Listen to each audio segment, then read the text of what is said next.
Hi, I'm Meta Spencer, and today is Sunday, May the 30th, 2021, and we're about to open the door to our global town hall so that people in every country who are activists and working on trying to prevent catastrophes in their region can join together and have a good conversation about how we're coming along with our project to save the world. Okay, thank you so much. I am so glad to meet you again.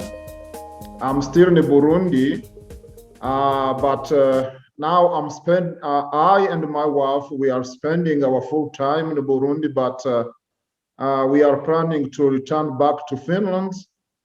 And we still have time to continue our project just to reach the unreached people, communities in different villages, small towns, as I presented before. Now you're going around, if I'm not mistaken, you go and talk to farmers, or else you talk to people who are working with farmers to try to help them improve their farming technology. Is that correct? Yes, it's correct. I'm still willing and looking for people whom we can work together in farming and agriculture soil. The aim is to fight against hunger, poverty, and disease which caused by malnutrition in the community. Yes, well, how is that going? What have you done this week, for example? In this week, I was in 3 villages. I was providing some kind of teaching and training concerning farming and agriculture. Also, I met the poor families. We were talking how to take care of the children who are suffering from hunger. Really? Yes. Is it malnutrition, or is it actual feeling the empty belly? Do they have unnutritious food, or do they just not have enough food at all? They have unsatisfactory food, which is not enough. That is why we are together with the local communities and the local authorities.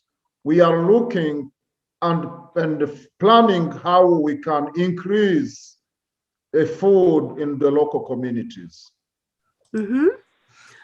Okay, yes. And what have you come up with? Is there a plan? Exactly. Are you trying to help them learn how to raise more food themselves, or is there some other means? Actually, we don't have until the moment we didn't get any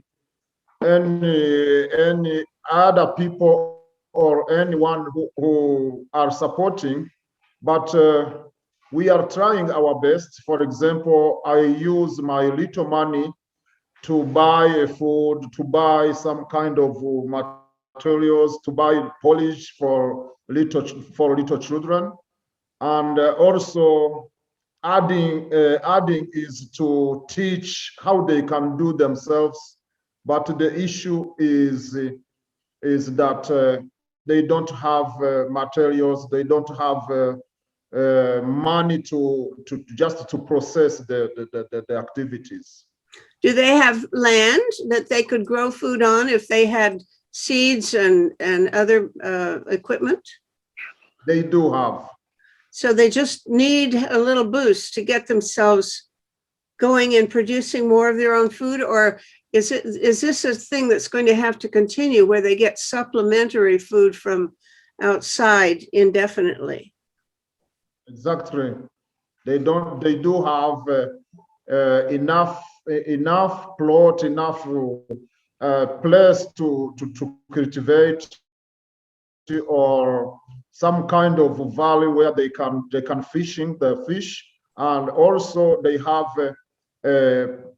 forced to work, but they are in a lack of modern materials, training, and also food which they would use during the period in order to reach their own food. Mm-hmm. Okay. Is the soil okay, or has the soil been deteriorating so that it doesn't produce as much or high quality food?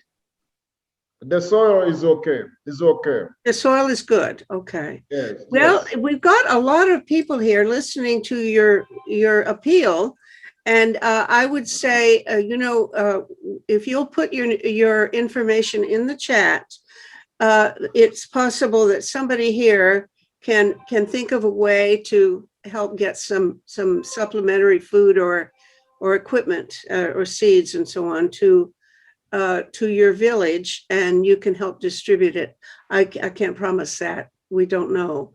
But all of these people here have our own projects, and we're all doing what we can. But bless your heart, and thank God for your work. You're a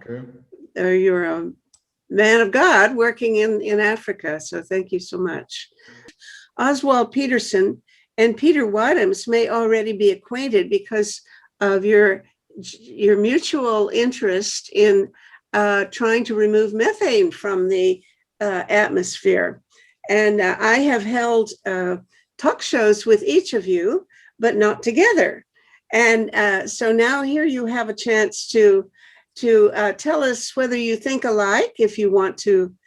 Writing a book on air capture of CO2, and hope with a co-author, and so we hope that will be out this year before people forget how to do air capture of CO2. But also, of course, a big problem at the moment, as Oswald knows, is methane removal, and that's become a big deal, very strangely, because in the past, when I was going on about methane eruptions from the Arctic seabed, I was being denounced as an alarmist, and also anybody who wrote about that more or less had their work suppressed pretty well. The Intergovernmental Panel on Climate Change didn't really want people to get worried about a giant. Peter, I have to say something. The idea that anybody would consider you an alarmist just strikes me as so funny, because of all the people I know, when you're talking, even if you're talking about something really awful, you look as if you're having such a good time, and you look so happy. Well, the person who denounced me most was a ghastly British politician called Peter Lilly, who is he's now an ex-politician. He's an ex. I hope you helped out get rid of him. But he believes is that anybody who says that methane is a problem is an alarmist. Is that the story? Well, his story was that anybody who said that anything involving climate change is a problem is an alarmist, and so he was a government minister. But the methane problem, where it's been ignored and suppressed, suddenly people finally realizing that it's very, very important, and in fact quite a crisis, because the possibilities of a big methane eruption are, now we understand more about the process of emission, that it's much more likely than people were thinking. So the alarmists are in fact quite not alarmists at all, and there's big projects now in place to try to find ways to remove methane from the atmosphere as it's emitted. So you're trying to not just deal with low-level methane eruptions, but if there's a big outbreak, can you sort of mop it up by some methane removal technique, in the same way as if you had an oil spill? Well, tell me about it, because it sounds like you're on to something new. I haven't heard of anything where you're going to capture it. What the idea is that there's going to be a big explosion of methane from under the Arctic Sea, right? That's the notion. And you're expecting this very, not just a far-fetched idea, but a very considerable probability that it will happen.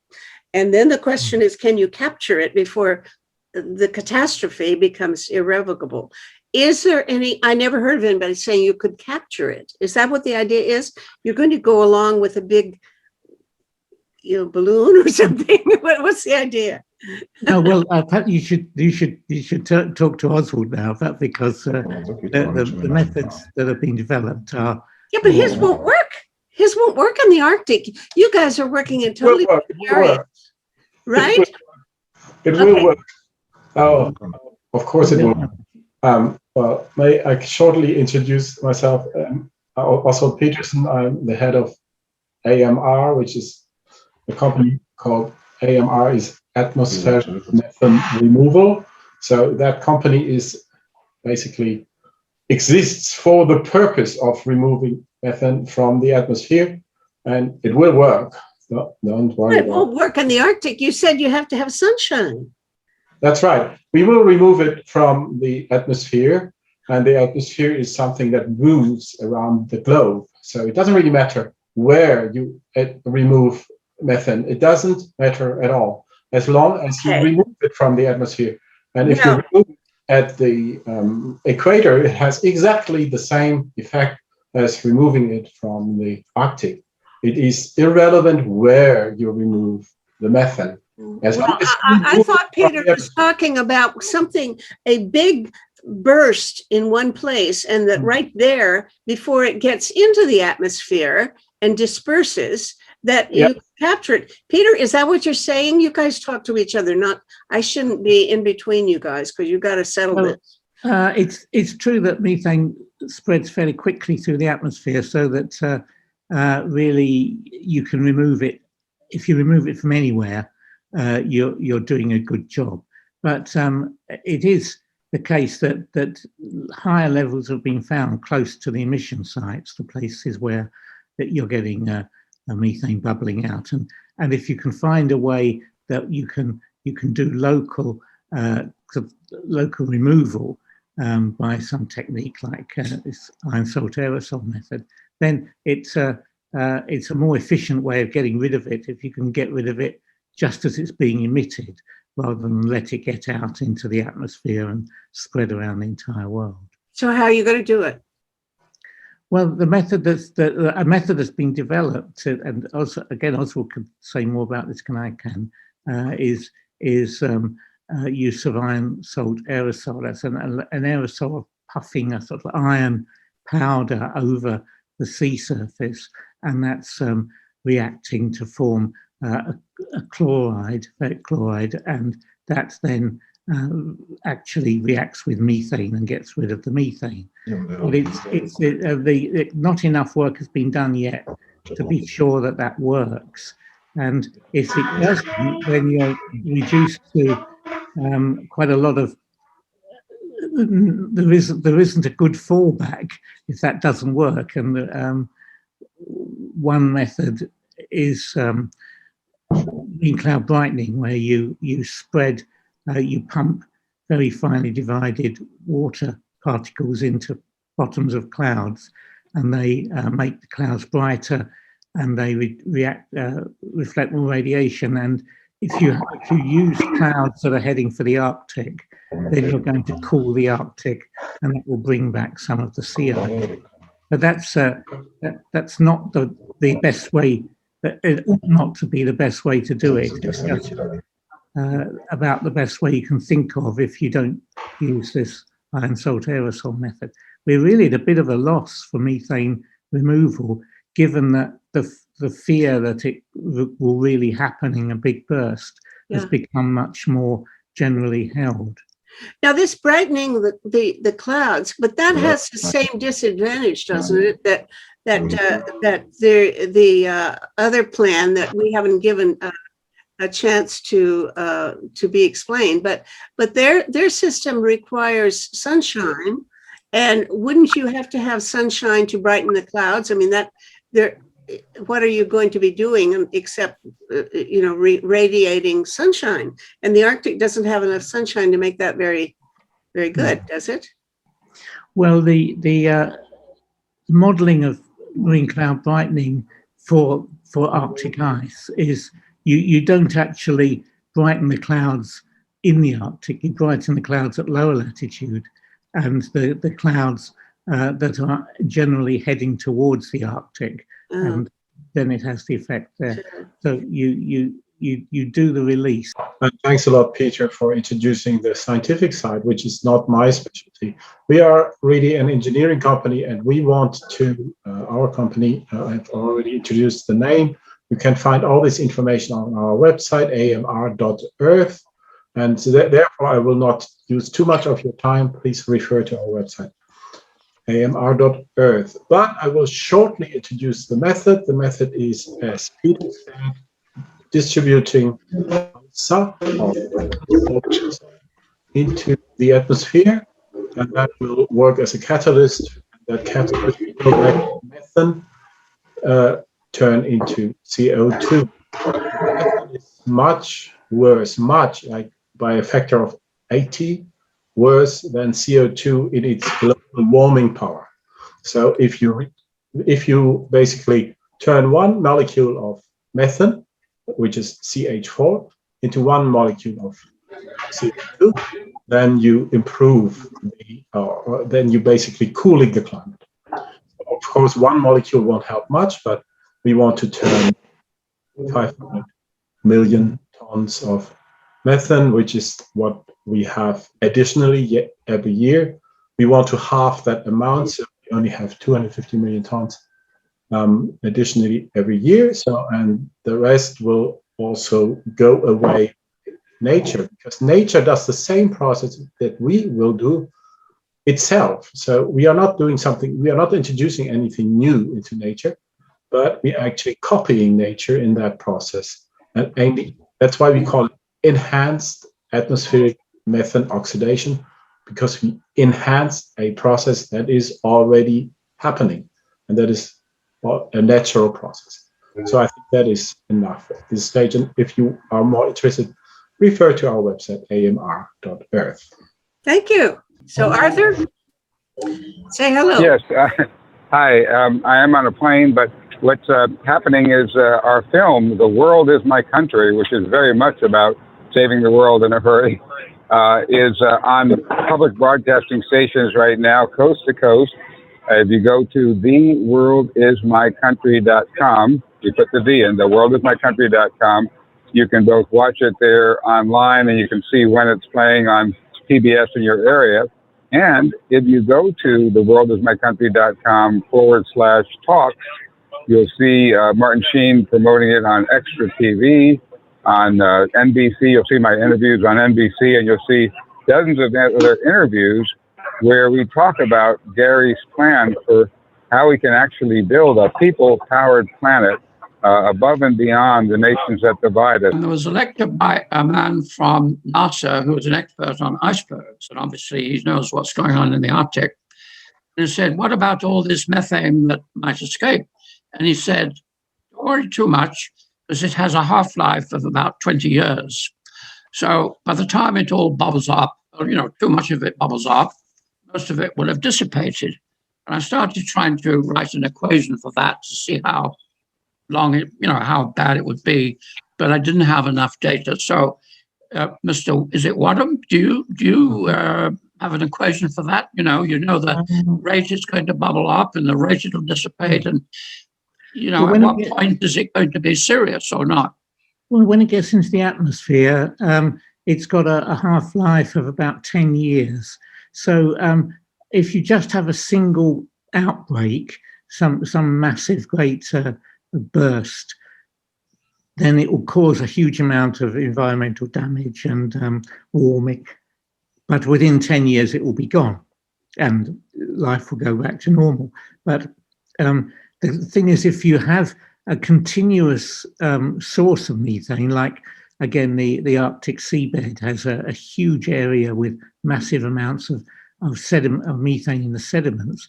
And if that starts to come out and keeps coming out, then of course you're replenishing the methane faster than it's gotten rid of by oxidation. So the damage that can be done depends on whether the methane emission is continuous or just a single burst. Single burst is less harmful in the long run. Oswald, you have something to add. Thank you. Yes, I would add that the outburst which is threatening us is, of course, a big threat, but I want to add that the methane content of the atmosphere is at current time already 2.5 times more than it was in 1850 in pre-industrial times. So the methane content of the atmosphere currently is way, way too high. So it is not an outburst that is coming in the future. Well, that might additionally come, but we have a current situation where we have way too much methane in the air now. So that's why we want to remove that methane now without waiting for an outburst, and also not locally, like, because that methane is everywhere in the atmosphere. It's everywhere in the whole atmosphere, and the methane content in the atmosphere is very equal everywhere. So you can really remove it anywhere. The other big thing I'm fighting about is, I'm going to start as soon as I can, is this idea that you can get rid of nuclear weapons by declaring them illegal. I would like to finish with this methane question with what is sort of bothering me. You can burn the stuff. Why isn't it, Peter, the best solution in the Arctic to go around with a flamethrower and burn the stuff as quick as it comes up? We could send a whole bunch of troops in with flamethrowers and keep the stuff changing into CO2 instead of methane. Well, yes, you can do that. And in fact, it would be a positive thing to do. People thought flaring of methane has got a bad name because when you see drilling rigs in the Arctic or drilling rigs anywhere with great vast flames of burning methane coming out, you sort of think, what a waste, what a terrible pollution it is. But in fact, it's reducing the level of pollution, of greenhouse gas pollution by a factor of about 30 or 40 by turning methane into carbon dioxide.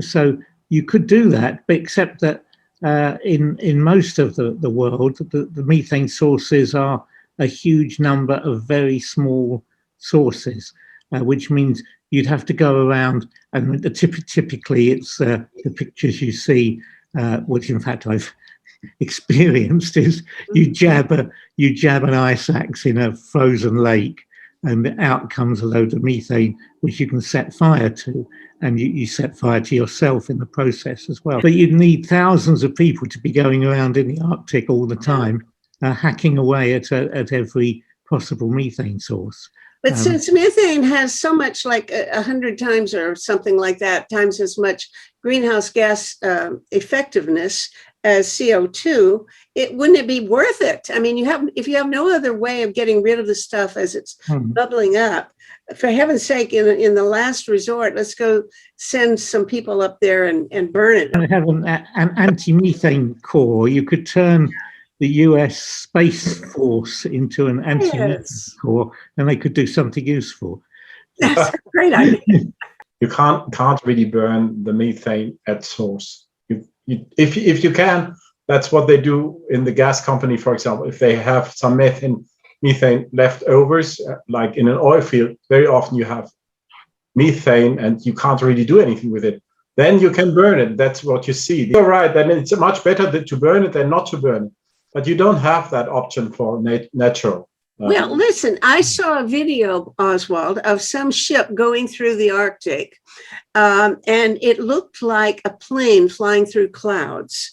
You know, it was just as dense as a regular cloud, white clouds, and you could see them popping up ahead of you, you know, a little plume coming here and a plume there, but was all over the place. And somebody jokingly said, well, if you're on that ship, you don't want to be smoking a cigarette, meaning that, of course, any flame there might ignite the whole thing. Well, I thought, I don't know if that's not a joke. Are those plumes of methane enough to make it possible to ignite them? And if so? Well, you are right. You are right. In some cases, you can. But that is only a very, very, very, very small fraction of the methane that we have in the world. And most methane comes from rice paddies, from cows, from many small sources in the Arctic, as well as other places. And so you have so many, and also from the oil and gas industry, that is industrial sources. And again, they are so small, those sources, and there are hundreds and thousands and millions of these sources.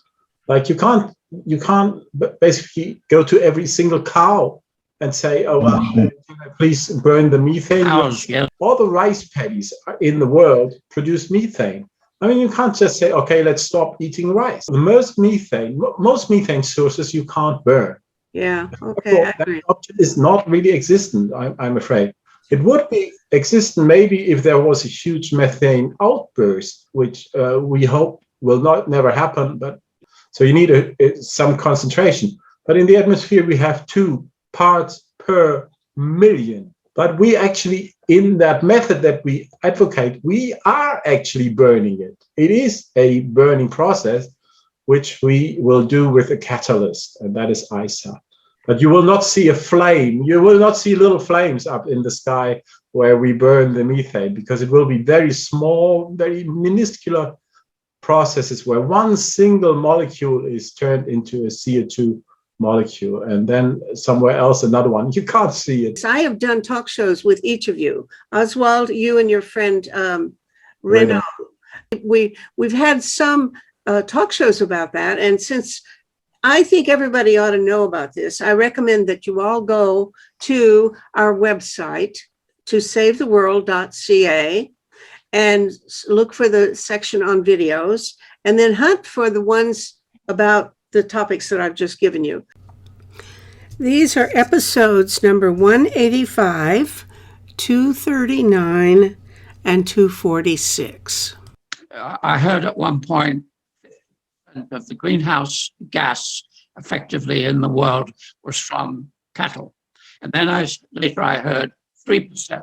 So what is your opinion, your plural opinions? But there's sort of hope in that there's some research being done in Australia, I think, that if you feed seaweed to cows, kelp, it's very nutritious, and they don't produce anything out of their stomachs in the way of methane. So that there might be a tailoring the diet of cows. Basically, we should just eat less beef. The main problem about methane is that there's so many sources, and cows is, of course, one, mainly in the Arctic and in Siberia, where we have thawing permafrost, which produces lots of methane. Natural for nature to have methane in the atmosphere, that's quite okay. But we have 2.5 times as much methane as we can as we want. The rice paddy, which is growing rice, right? That's a great thing. That's a good thing to grow rice, but it's just producing very much methane. And therefore, I think it is quite a good idea to go ahead and do what we call global climate restoration of many, many things which we have to learn to manage our climate. I'm going to throw this in, and it's going to cause chaos. But just to be ornery, let me say, I am not opposed to cows. I think cows are wonderful and necessary, and I'm all for them. I think that they're not being raised properly, and I'm in favor of a different method of herding cows and taking care of them. And I think they're really necessary as a way of preventing desertification, because they add nutrients, put nutrients back in the soil. There are a lot of things that can be said in favor of animals that actually do emit methane. And there's a whole area of research going on in that, which one day I want to get somebody to do a talk show about that.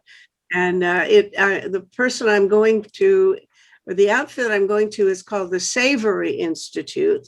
And it's inspired by a man named Alan Savory, Savory, who lives in Africa. And I think, from my point of view, his point is well established. But I need to actually get an expert to talk about this. So by throwing it in and then running the other direction, I'm liable to start a debate that it's not a good place to hold right here. Getting to be the case increasingly, then using 10 times as much area to produce a given number of calories from cows as opposed to planting crops is something we can't really afford, that luxury. So we really ought to reluctantly reduce the number of cows in the world, and that would really have an immediate impact on methane concentration. I want to recommend a book called Sacred Cow, which addresses all of these questions. I've gone to the Save the World website and looked for the recording of the this session of a month ago, April 25th, and also the chat room comments that go with it. And I've not found it. And what I tried to find it under videos, would I find it under videos or under podcasts, or just how would I find it on the website?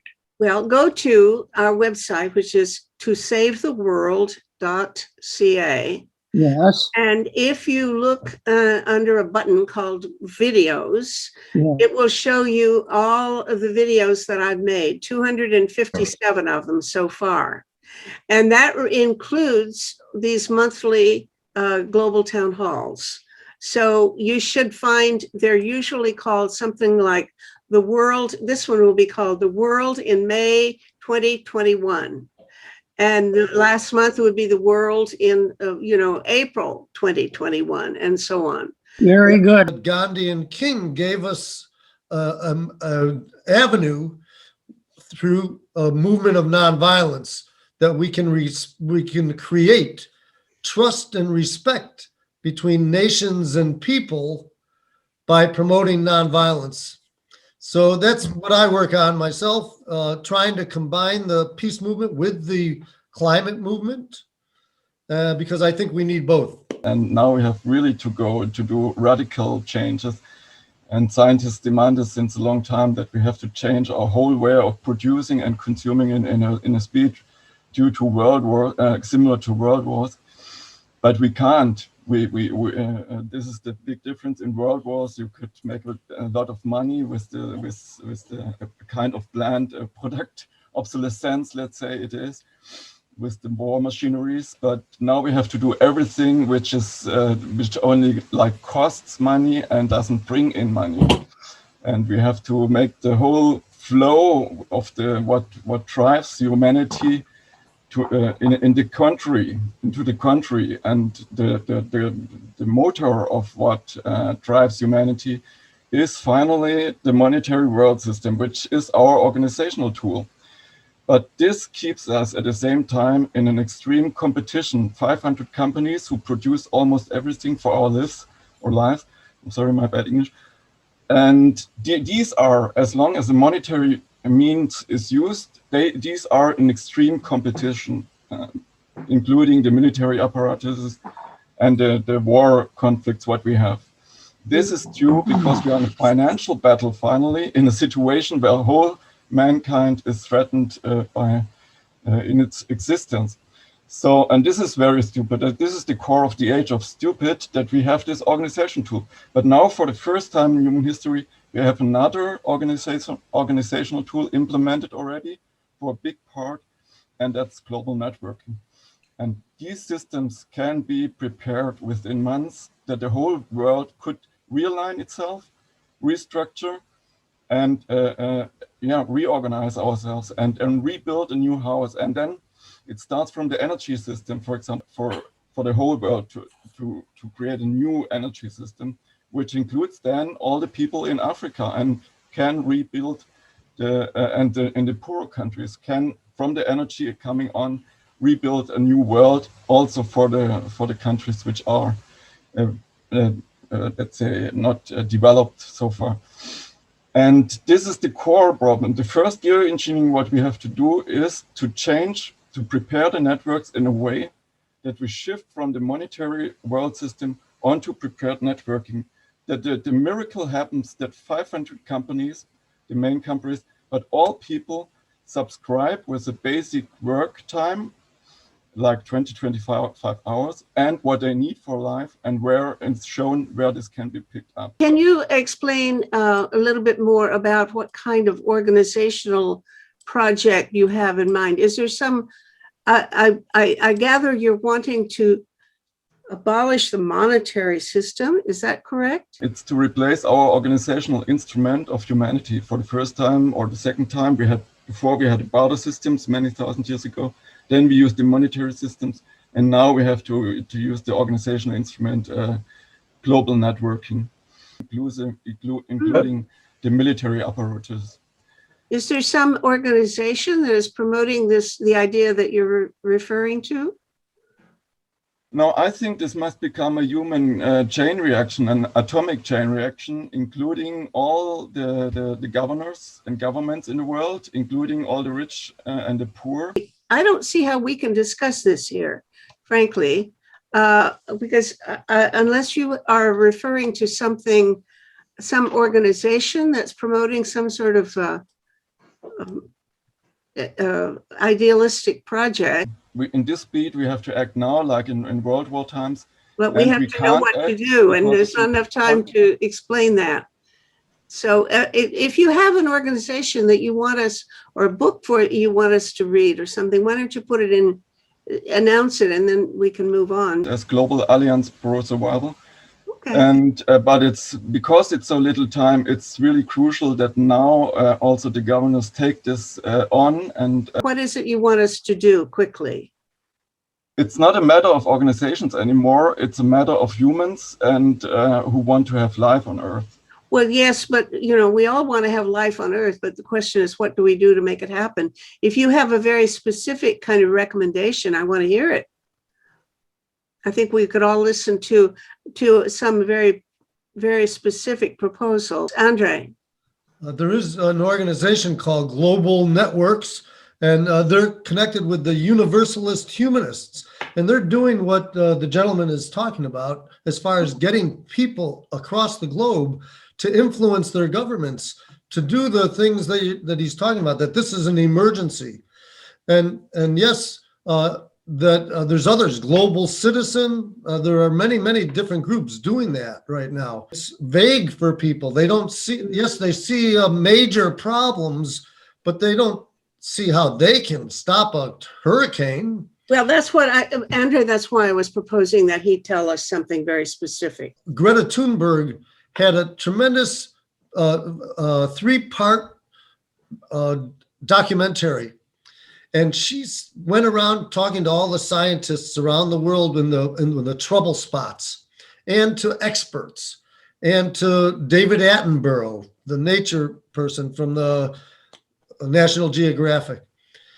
And she said, what can we do? And they all gave their ideas about these huge projects to to take the carbon out of the air, or to grow trees, or whatever it was. And they were excellent ideas, and we need them all. But she was so astute to say, well, wait a minute, how long is that going to take?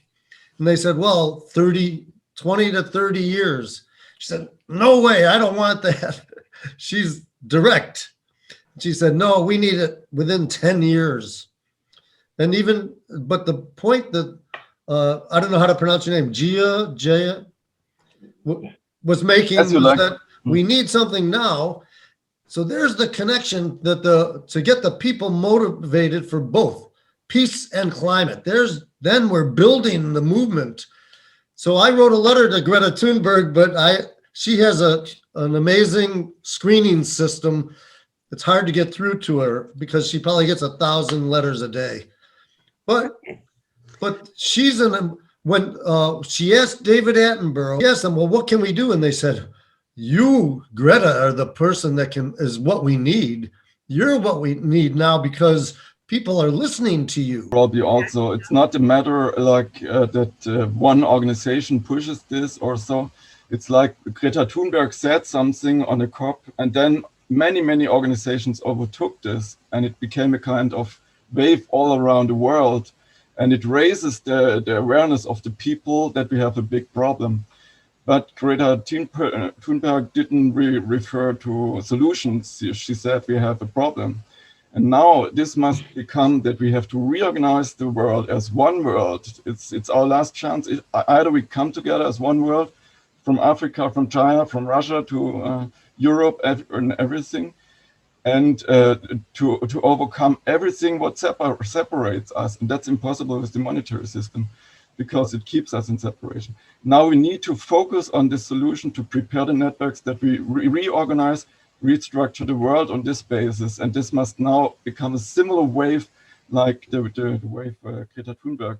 Maybe we should be paying more attention to the role of Mark Carney, who's a special envoy on climate change for the UN, and who's pulled together a consortium of something like 160 banks around the world to divest from carbon-intensive fuels of one kind and another. Canada, apparently, is conspicuous by its absence. We only have one financial institution involved, and that's a credit union in Vancouver. But at the same time, those who want to see a change in the monetary system that's more focused on nonprofit needs to do two more things. I think that's to try to put pressure on this the consortium that's going to be advising people at COP26 in Glasgow in the fall.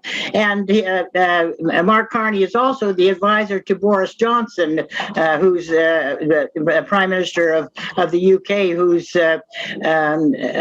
hosting through Scotland, of course, this particular COP26 session. And if we really wanted to address the excesses in the current economic and monetary system, we should all, in my view, be paying more attention to what's happening with Bitcoin and cryptocurrency. There's been coverage in the Globe and Mail recently about how any of the huge emitters that they could be considered the energy hog of the world. If Bitcoin and cryptocurrency was a country, it would be the 28th largest emitter on the globe. So, holy smoke. Yeah, so there's I never heard of such a thing. That's fascinating. 1,200 small modular reactors, I mean quite small, 100 megawatts each. And the reason for that, one of the main reasons, is that they produce heat as a byproduct. Any kind of, well, not any kind, but big ones do as well. But the trouble with the big ones, you've got to transmit the heat too far and it dissipates. So with the small ones, you put something like 80 in Toronto, I think, and the heat only has to go a couple of kilometers. I'm not following. Mike, I'm not following you. Yes. I don't know what we're talking about. All right. Small modular reactors are very much in the news. They are nuclear reactors that are smaller than the ones we have now. And modular means they can be mass produced and transported to a site. And usually they'll be buried for safety and other reasons. Okay? All right. We don't borrow money and pay it back with interest as Bill Davis did to build the big ones, the three big ones that we have, or three. We take the money from the super rich, anybody with over $1 million. Those people put together have 8.6 trillion, not a billion, not a million, but a trillion. Wait a minute, what is it we're going to buy with this money? Hold on. What is it you're promoting? Are you trying to get us to buy small modular reactors or what? Yes. Oh. Yes, us being the nation. All right, the nation. Thank you. And we buy them. At least we know what you're talking about. Logically, the first thing you have to do is convince us that we need them and that it's a good idea. All right. Before we can talk about where to get the money. Do that. Now, I'm not willing to spend the rest of the day talking about small modular reactors, but I'm No, broad-minded, and no. let's have 3 or 4 Can I minutes have about 6 minutes? SMRs, if you want. No, 6 minutes till 3:30. All right. All right. The reason we need them is this. We can't have carbon fuels. The next thing that people like these days is wind and solar, right? But the wind and the sun, according to German engineers, Mr. Chair, there are occasions where neither runs for 2 weeks at a time, 14 days. So therefore, you have to have storage, right? Storage of electricity by batteries or pump with water going up and down, stuff like that. Now, I've calculated this several times, and it jives with a paper from the MIT from September 2019. Cost of the storage will be $13 trillion a year. Now, what's a trillion? It's 1,000 billion, or the point is, it would be 6 times our gross domestic product every year. Well, that's obviously impossible. If you want to talk about not the money, but the logic of why we need small modular reactors, we can have a brief conversation about that. So do that. Yes. Why do we need them? I was doing that. Meta, I know you don't like nuclear. The point is not whether I like it or not. I'm perfectly happy to have that conversation if you stick to the point. The logic of the situation is you've got to convince us that we need them, not for financial reasons, but because we have to have them for some other reason. If you can convince us of that in 3 minutes, you take home the gold star. It's much less than 3 minutes. Wind will cost 6 times our gross domestic product every year. Times our gross domestic product.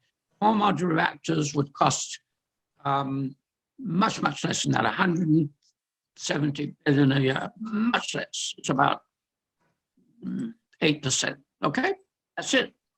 Okay. So therefore, we need small modular reactors. Regarding nuclear power plants, even the small modular reactors, it's become important now because 4 conservative provincial premiers are advocating for them as a way to help fight climate change. And even Trudeau and our federal climate change, forgotten his name, is tending to go along with it. And I think it's very important that they are not designed, manufactured, and used, because that's the stage they're at yet. First of all, there's the danger of explosions even from these small plants. And secondly, the high cost. They will cost much more per kilowatt electricity produced than either wind or solar power.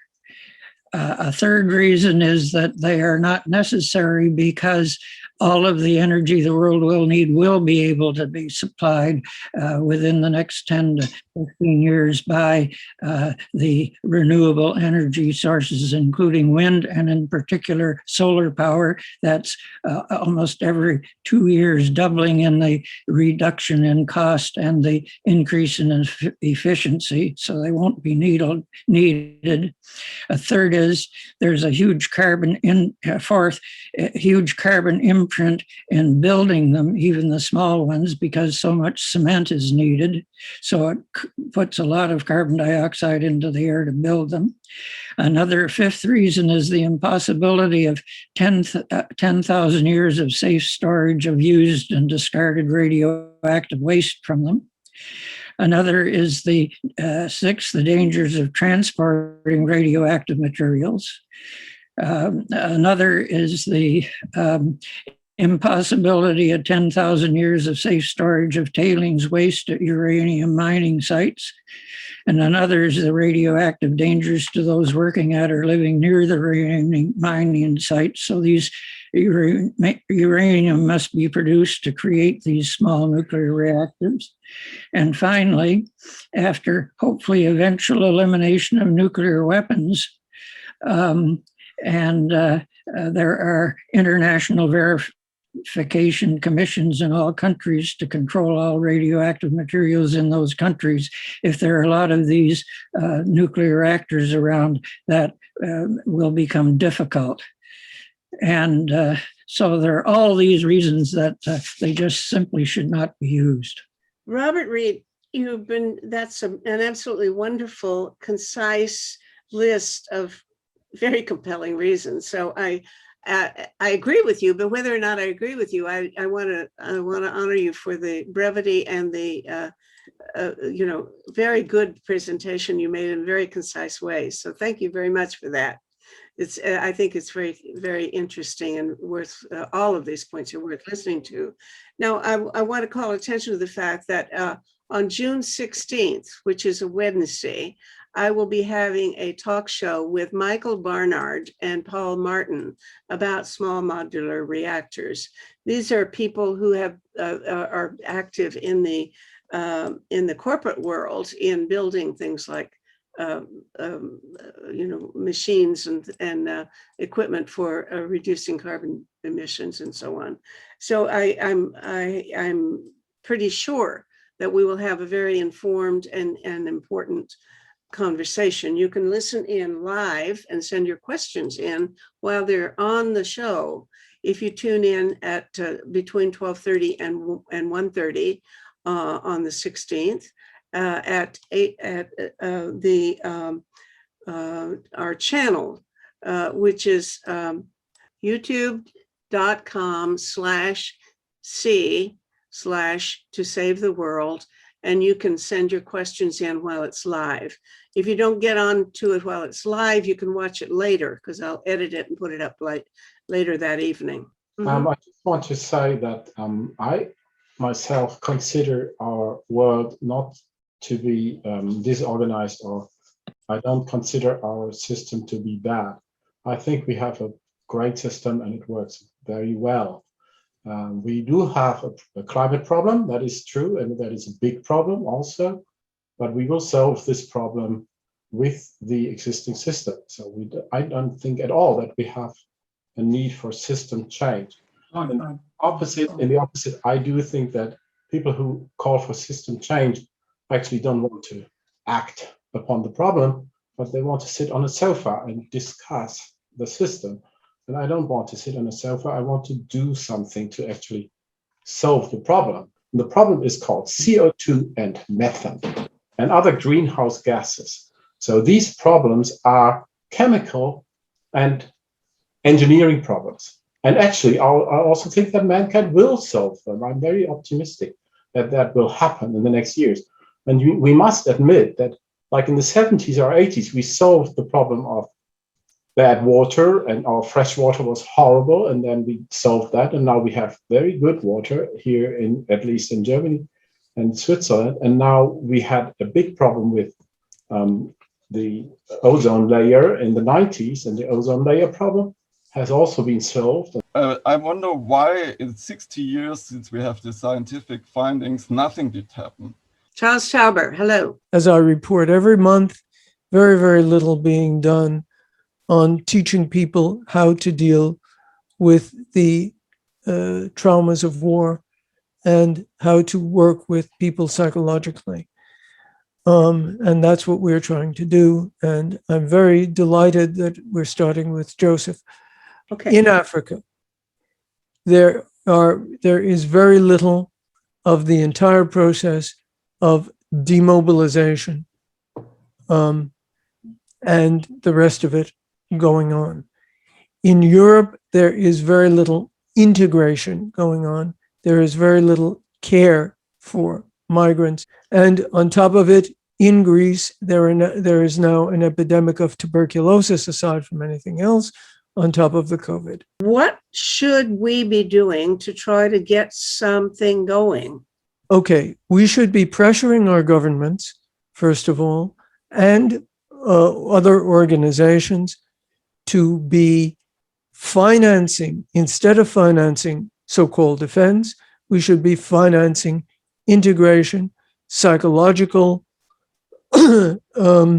work, with migrants and refugees, and that goes pretty much all over the world. That also goes for the Palestinian Israeli situation as well, because nobody is doing work on that. We need to get to money to the UNHCR. What? And teach people how to do these basic psychological interventions. It's not so difficult to learn those interventions.